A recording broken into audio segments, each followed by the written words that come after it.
শ্রীমদ্ ভগবদ্ গীতা একমাত্র এমন এক গ্রন্থ যা মানুষকে ঠিকভাবে জীবন যাপন করার পথ দেখায়।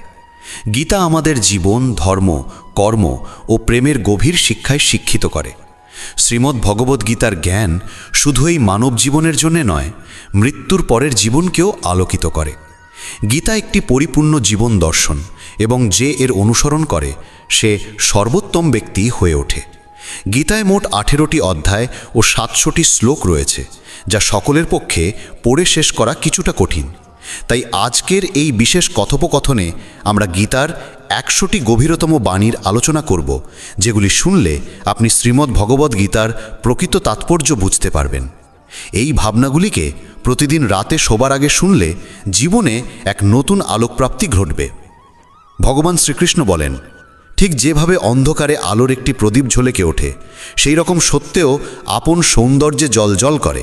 তাই মানুষকে সবসময় সত্যের পথে চলা উচিত। মৃত্যু একটি অবধারিত সত্য, যা কখনো পরিবর্তনযোগ্য নয়। এই সৃষ্টির আদিকাল থেকেই জন্ম ও মৃত্যুর চক্র ঘুরে চলেছে।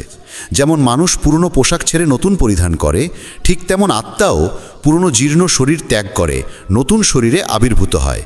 এই প্রকৃতির নিয়ম মেনে ভয়হীনভাবে বর্তমানকে গ্রহণ করাই শ্রেয়।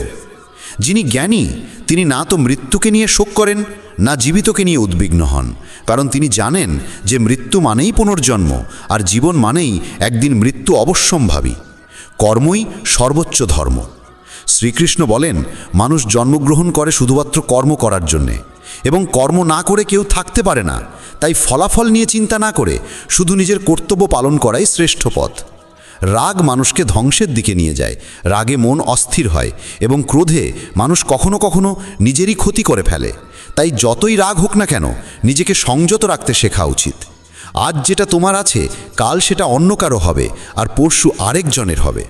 তুমি এসেছিলে খালি হাতে, আবার ফিরেও যাবে খালি হাতে। মন নিয়ন্ত্রণে রাখা সবচেয়ে প্রয়োজনীয় কাজ। মন মানুষের